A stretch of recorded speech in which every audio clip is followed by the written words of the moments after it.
Bonjour à tous et bienvenue sur ma chaîne. Tu es vivant aujourd'hui, et ce n'est pas un hasard. Tu n'es pas venu sur cette terre pour remplir un espace, encore moins pour errer sans but. Tu as été voulu, pensé, créé avec un objectif divin. Ton existence compte, sur tous les plans, spirituel, social, économique et financier. Ce message est là pour te réveiller, pour te rappeler que ta vie a une valeur éternelle, et que Dieu t'a placé ici pour un temps comme celui-ci. Esther 4 verset 14. Tu es une âme éternelle dans un corps temporaire. Tu n'es pas un simple être biologique. Tu es l'image de Dieu sur terre. Genèse 1 verset 27. Avant que je t'eusse formé dans le ventre de ta mère, je te connaissais, et avant que tu fusses sorti de son sein, je t'avais consacré. Jérémie 1 verset 5. Dieu ne t'a pas créé pour vivre dans la confusion, mais pour marcher dans la lumière. Il veut une relation personnelle avec toi. Tu es un ambassadeur du ciel sur la terre. Ta présence peut conduire des âmes à Christ, libérer des captifs, porter la lumière dans les ténèbres. Si tu ignores ta valeur spirituelle, tu risques de vivre comme un mendiant alors que tu es fils ou fille du roi des rois. Tu n'es pas simplement une chair, des os et du sang. Tu es une âme vivante, une création spirituelle, porteur du souffle de Dieu. Quand Dieu t'a créé, il ne s'est pas contenté de te façonner physiquement. Il a soufflé en toi son propre esprit. Cela veut dire que tu n'es pas un simple être humain. Tu es porteur de divinité. L'Éternel Dieu forma l'homme de la poussière de la terre, il souffla dans ses narines un souffle de vie, et l'homme devint un être vivant. Genèse 2 verset 7. Ce souffle, c'est l'empreinte spirituelle du Créateur en toi. Même si tu as été rejeté par les hommes, ignoré par ta famille, ou mal compris par ton entourage, Dieu, lui, t'a voulu. Il ne t'a pas mis sur cette terre par erreur. Il t'a envoyé comme une mission divine sur deux jambes. Tu es l'image de Dieu sur terre. Dieu créa l'homme à son image, il le créa à l'image de Dieu, homme et femme il les créa. Genèse 1 verset 27. Tu portes une valeur éternelle parce que tu es le reflet de Dieu. Pas seulement physiquement, mais dans ton intelligence, ta créativité, ton autorité, ta capacité d'aimer, de choisir, de pardonner.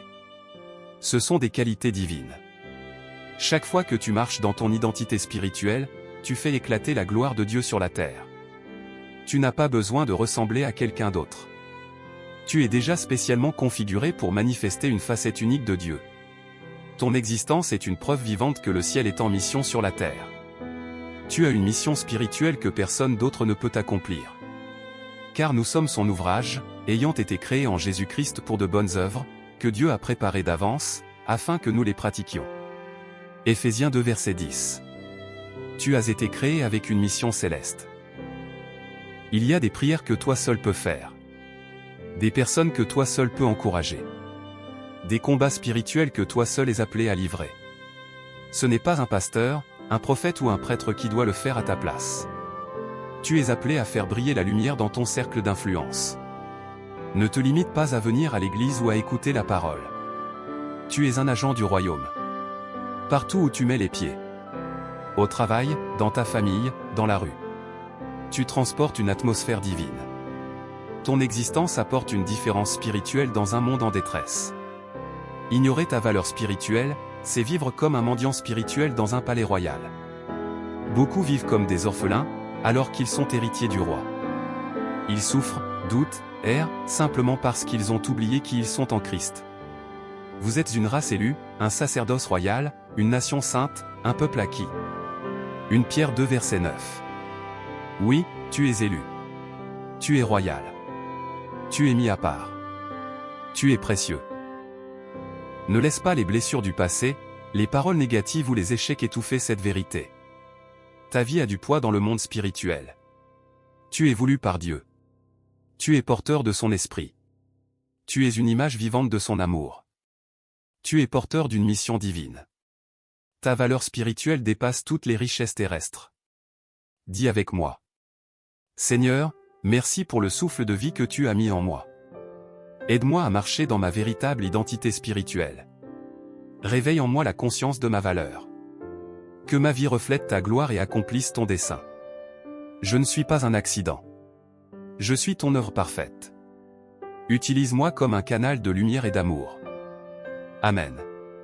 Tu as été placé dans une famille, une communauté, une génération, pour une mission. Tu n'es pas une erreur d'environnement. Le monde attend ta contribution unique. Vous êtes le sel de la terre. Vous êtes la lumière du monde. Matthieu 5 versets 13 à 14. Être lumière, c'est inspirer, guider, corriger, aimer. Ta manière de parler, d'aimer, de servir les autres peut guérir des cœurs brisés.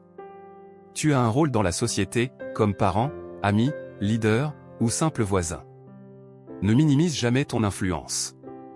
Il y a des gens que Dieu ne pourra toucher que par ton témoignage, par ta présence, par ton amour. Tu ne vis pas sur une île déserte. Tu as été placé dans une famille, dans une communauté, dans une société. Cela signifie une chose, ta présence ici a une mission sociale. Il y a des vies qui dépendent de toi. Il y a des gens qui ont besoin de ton sourire, de ton aide, de ton écoute, de ton amour. Vous êtes le sel de la terre.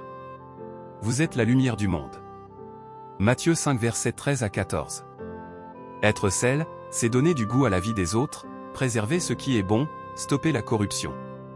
Être lumière, c'est montrer le chemin, rassurer, illuminer des zones d'ombre. Tu n'es pas ici pour t'isoler, mais pour influencer positivement le monde autour de toi. Tu as un rôle dans la vie des autres.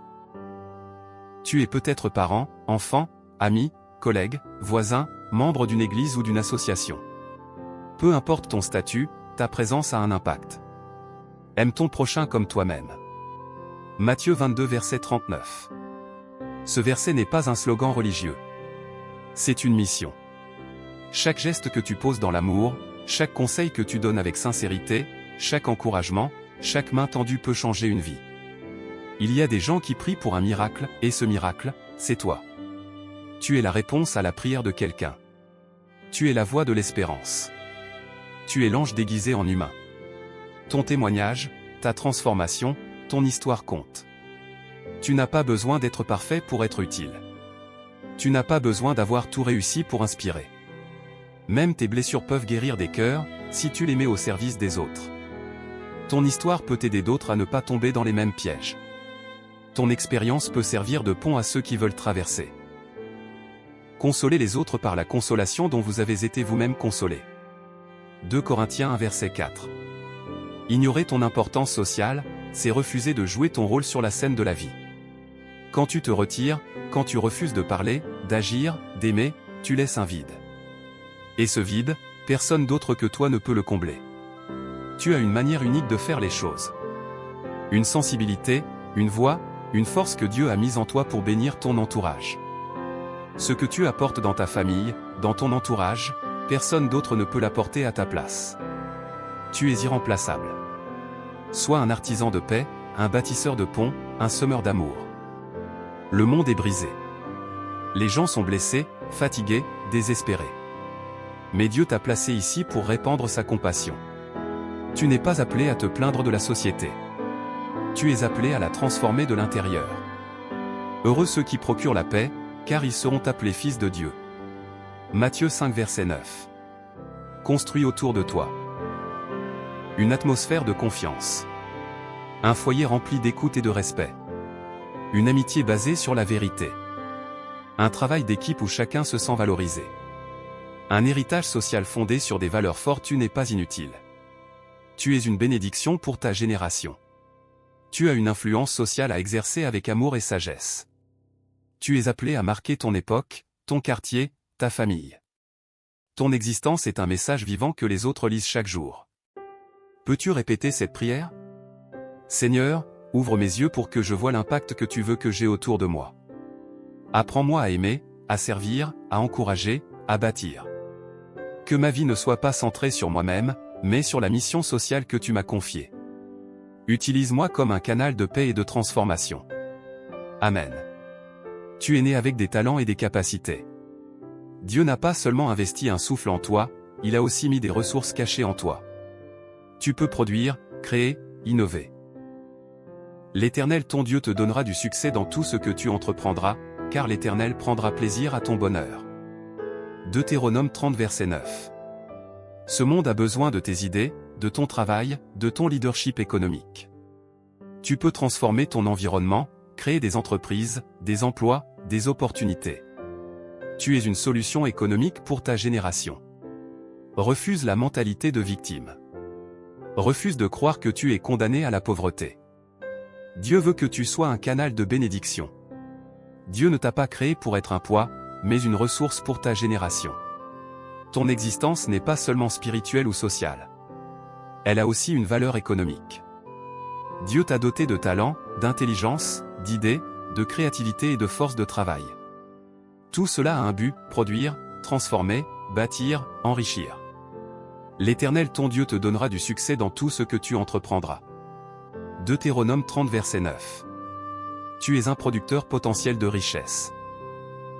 Tu n'es pas né pour être éternellement dépendant.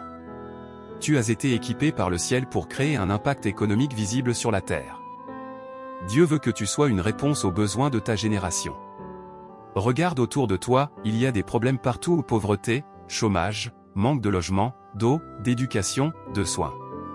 Et si la solution portait ton nom? Et si Dieu avait mis en toi l'idée qui changera des vies, la stratégie qui relancera une économie, l'entreprise qui embauchera des dizaines de personnes? Le sage a des provisions précieuses et de l'huile dans sa maison, mais l'insensé les engloutit. Proverbe 21 verset 20. Tu n'as pas été appelé à subir l'économie, mais à la transformer, à y participer, à faire circuler la bénédiction de Dieu dans la société à travers ton travail, ton activité, ton intelligence financière.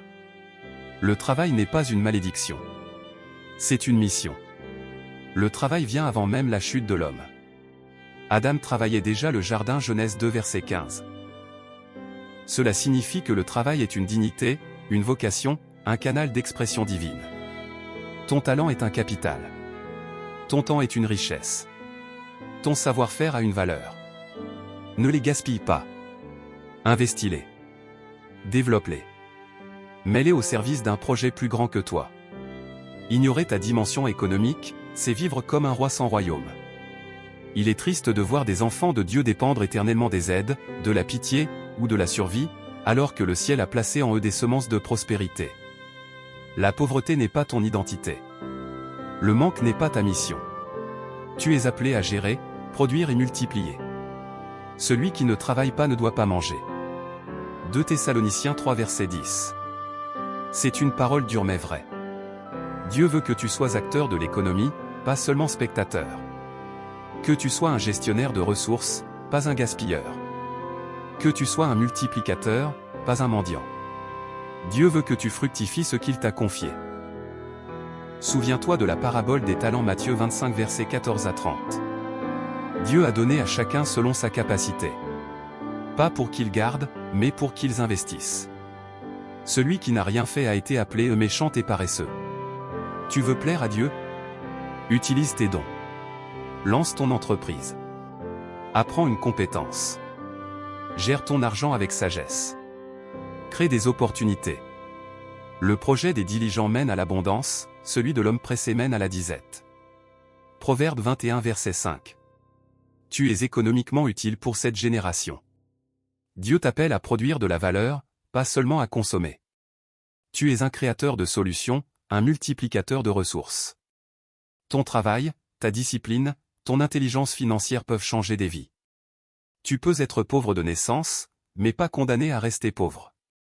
Chaque matin avant de prendre ton activité, dis: Seigneur, je reconnais que tu m'as confié des talents. Aide-moi à les identifier, les développer et les utiliser pour ta gloire. Délivre-moi de la paresse, de la peur de l'échec et de la mauvaise gestion. Donne-moi une vision claire, des idées créatives et la force d'agir. Je veux être un canal de prospérité pour ma génération. Amen. L'argent dans les mains des justes est une arme pour le bien. Ce que tu gagnes peut changer des vies, construire des écoles, nourrir les pauvres, soutenir les missions. Souviens-toi de l'Éternel ton Dieu, car c'est lui qui te donne la force pour acquérir des richesses. Deutéronome 8 verset 18. La prospérité n'est pas une malédiction, c'est une responsabilité. Si tu refuses la prospérité, tu refuses aussi d'être une réponse pour ceux qui souffrent. Dieu veut que tu sois un bon gestionnaire de ses ressources. Ne vis pas dans la peur, la paresse ou la médiocrité financière. Il t'appelle à gérer avec sagesse, à investir intelligemment, à bâtir durablement. Tu n'es pas venu sur la terre juste pour gagner de l'argent et survivre.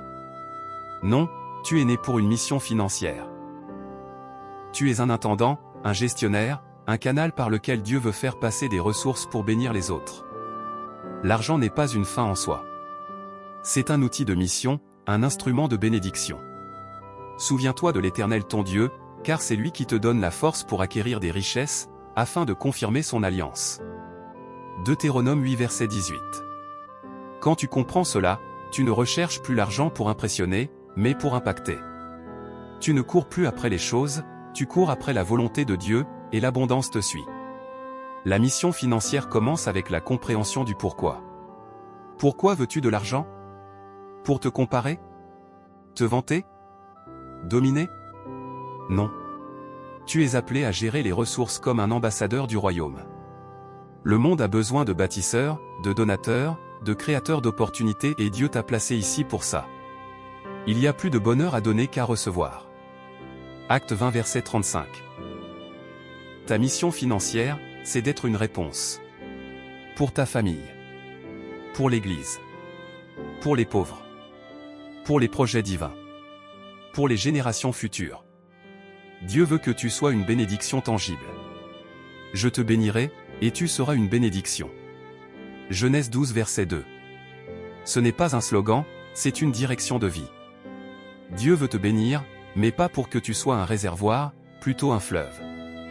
Il te donne pour que tu partages, pour que tu investisses dans ce qui est juste, utile, constructif. La vraie richesse, ce n'est pas ce que tu accumules. C'est ce que tu libères pour transformer des vies. L'argent dans les mains d'un homme sans vision est une bombe silencieuse. Tu peux être chrétien, rempli de foi, mais si tu n'as pas une vision financière claire, tu risques de tout perdre. Combien ont reçu des opportunités, des fonds, des biens, et tout gaspillé à cause de l'ignorance, de l'orgueil ou du manque de discipline? Celui qui est fidèle dans les moindres choses est aussi fidèle dans les grandes. Luc 16 verset 10. Tu veux plus? Commence à bien gérer ce que tu as. Ne méprise pas les petits débuts. Ta fidélité aujourd'hui détermine ta capacité à gérer demain. Ta mission financière inclut apprendre à gérer ton argent, budget, économie, dépenses responsables. Investir dans l'avenir, entreprise, savoir, immobilier, etc. Soutenir le royaume de Dieu, dîmes, offrandes, projets missionnaires. Bâtir un héritage pour ta descendance. Aider les plus démunis, sans attendre de retour. L'homme de bien laisse un héritage aux enfants de ses enfants. Proverbe 13 verset 22. Ne méprise pas la sagesse financière, elle est spirituelle. La sagesse pour gérer tes finances vient de Dieu. La Bible est remplie de principes économiques puissants. Le salut s'occupe de ton âme, mais la sagesse protège tes finances. Par la sagesse une maison s'élève, et par l'intelligence elle s'affermit. Proverbe 24 verset 3. Tu veux élever ta maison? Apprends à gérer. Sois discipliné. Apprends à dire non à la pression sociale. Évite les dettes inutiles. Prépare-toi à investir dans ce qui porte du fruit. Tu es un gestionnaire des richesses de Dieu. Tu n'es pas appelé à vivre dans le manque, mais dans l'abondance avec mission. L'argent est un outil de service, pas une idole. Ton intégrité financière est une preuve de maturité spirituelle.